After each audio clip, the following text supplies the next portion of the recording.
अच्युतं केशवं कृष्ण दामोदरं राम नारायणं जानकी वल्लभम्।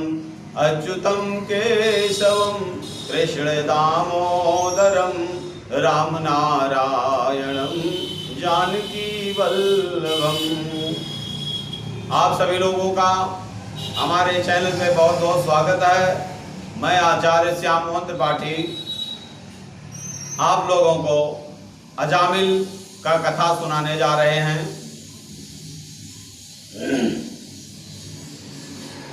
वृथा जाय तन जन सभी, वृथा जाय धन धाम, वृथा न जाता है कभी नारायण का नाम। मित्रों, जन धन धन धाम सब वृथा चला जाएगा, लेकिन कभी भगवान का नाम वृथा नहीं जाता, नारायण का नाम कभी वृथा नहीं जाता है। तो कन्नौज नगर में किसी समय पातकी अजामिल रहता था। उसके अनेक बेटों में से एक का नाम नारायण था। कन्नौज नगर में एक अजामिल नाम का ब्राह्मण रहता था, जो बहुत ही दुष्ट था और मार काट का काम किया करता था। यो तो ब्राह्मण व्यभिचारी था, दुष्टा था और हत्यारा था, पर अपने सारे बेटों में नारायण उसको प्यारा था। वह दुष्टा था, हत्या करता था, मार काट किया करता था, लेकिन अजामिल का एक पुत्र था जिसका नाम नारायण था। वह अजामिल उसे बहुत प्यार करता था। उसे वह अजामिल इसीलिए उन्हीं पापों में बहता रहता था, पर कभी कभी सुत के नाते नारायण कहता रहता था। वह हत्यारा तो था अजामिल, लेकिन अपने बेटे नारायण से बहुत प्रेम करता था वो, इसीलिए कभी कभी नारायण भी पुकारा करता था, नारायण को बुलाया करता था, अपने बेटे को बुलाया करता था। अंत समय उसके लिए या पहुंचे जमदूत, उन्हें देख द्विज ने कहा वो नारायण पूत। जब उसका अंत समय आ गया अजामिल का, तब यमराज के दूत आए उसके प्राण को ले जाने के लिए, और यमराज के दूतों का भयावह रूप देख करके अजामिल डर गया और अपने बेटे से क्या कहता है, यह काले काले काल दूत हाँ हाँ मुझको डर पाते हैं। वो नारायण ले बचा मुझे, यह मुझको पकड़ ले जाते हैं। ओ नारायण ले बचा मुझे। वह अजामिल कहने लगा है, नारायण बेटा मुझे दूत पकड़ के ले जा रहे हैं, मुझे बचा लो। वो नारायण इनको छाती से इधर करो। वो नारायण जो नारायण इस दिनहीन की खबर करो। अजामिल ने कहा, बेटा नारायण, ये जमदूत हमारे सीने पर चढ़े हुए हैं, ये काले कलूटे, इनको हमारे छाती से अलग कर दो बेटा, इस दिन की खबर करो।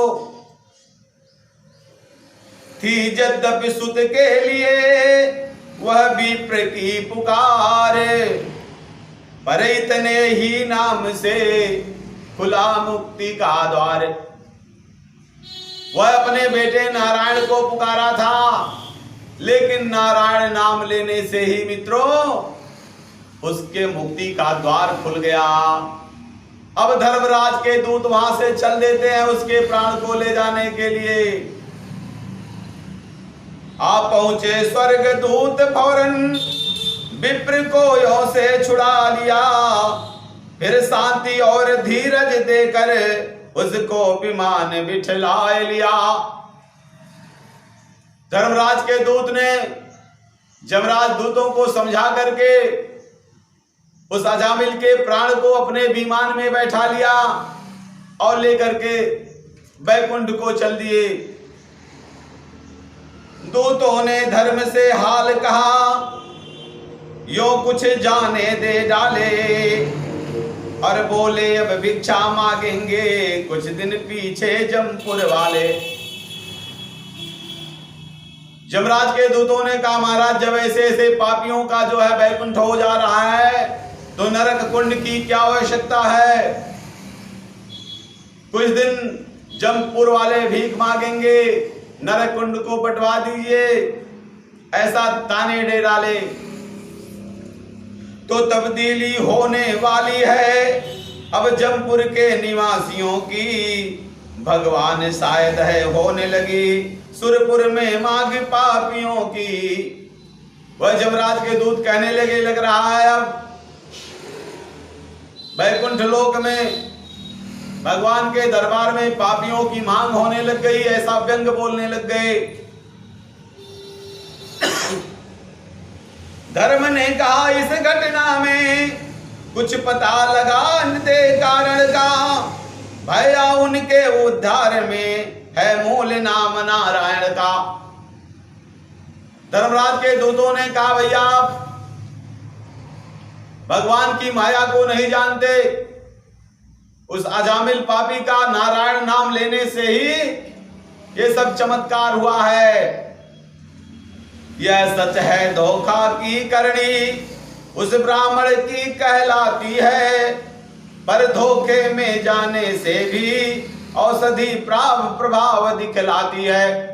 मित्रों, चाहे जाने में चाहे अनजाने में अगर भगवान का आप नाम ले लेते हैं, नारायण का नाम ले लेते हैं, तो उस नारायण का फल आपको जरूर मिलेगा। मित्रों, जैसे कोई औषधि दवा हम जाने और अनजाने में खा लेते हैं तो अपना प्रभाव उससे दिखलाता है, वो उसी तरीके से अगर भगवान श्री हरि नारायण का नाम जाने अनजाने में हम लेते हैं तो हमारा भगवान हमेशा उद्धार करते हैं।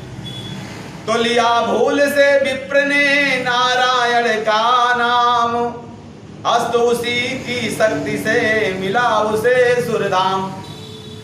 धर्मराज के दूतों ने कहा, जिसने उस नारायण का नाम ले लिया उसका सीधा वैकुंठ हो जाता है, चाहे वो अनजाने में चाहे जाने में नाम ले ले।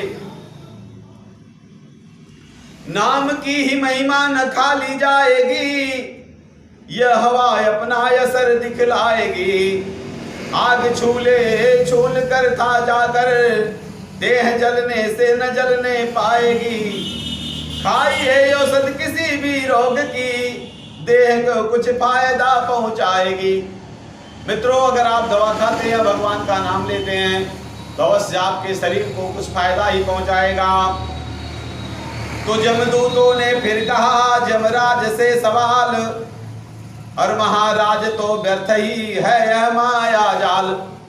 फिर जमराजों के दूत ने धर्मराज के बात को सुनकर के कहने लगे कि महाराज, जब ऐसे ऐसे पापियों का बैकुंठ हो जाता है नारायण नाम लेने से, तो ये माया जाल किस लिए बनाए हैं? नरक कुंड बैकुंठ क्यों बनाए हैं महाराज? ये किस लिए माया जाल? हर प्रत्येक कर्म में ग्रंथों ने सैकड़ों पाप लिख डाला है, प्रत्येक पाप पर अलग अलग प्रायश्चित व व्यर्थ निकाला है। सैकड़ों उपाय आपने डाल दिया है, अगर कोई पाप करता है तो मुक्ति हो जाएगा, ये व्यर्थ में ही आप निकाले हैं भगवान। क्योंकि सीधी बात कहते हो, जी चाहे कुकर्म किया करो, 10-5 रोज से फुर्सत हो तो राम राम कह लिया करो।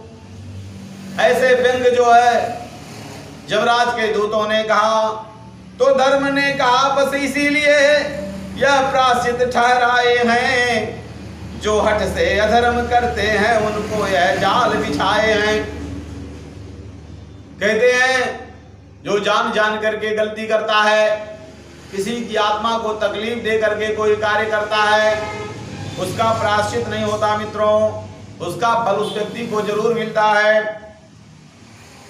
तो दुष्ट से दुष्ट भी जो दिल से उन प्रभु की लगन लगाएगा, तो हम दावे से कहते हैं वह जीव मुक्ति हो जाएगा। भगवान बड़े दयालु हैं मित्रों। कहते प्रणत पाल रघुनायक करुणा सिंधु खरारे, अगये शरण प्रभु राखी है सब अपराध विसार। अगर अहंकार को त्याग करके अगर भगवान के चरणों तक जाते हैं तो भारी से भारी गलती भी हमारा आपका भगवान क्षमा कर देते हैं। कहते मोह मूल बहु मूल व्रत त्यागहु तम अभिमान, अब जाओ राम रघुनायक कृपा सिंधु भगवान। अहंकार को त्याग करके अगर भगवान के चरणों में जाते हैं तो भारी से भारी गलती भगवान हमारा आपका क्षमा कर देते हैं। अस्तु न ऐसे बात पर किए चाहिए खेद, जाने माया धाम ही उस माया का भेद। मित्रों, भगवान क्या नहीं कर सकते? भगवान के नाम के ऊपर और भगवान के ऊपर कभी संदेह नहीं करना चाहिए मित्रों, क्योंकि नारायण का नाम जो भी लेता है उसका मोक्ष ही प्राप्त होता है मित्रों। बोलिए सियावर रामचंद्र।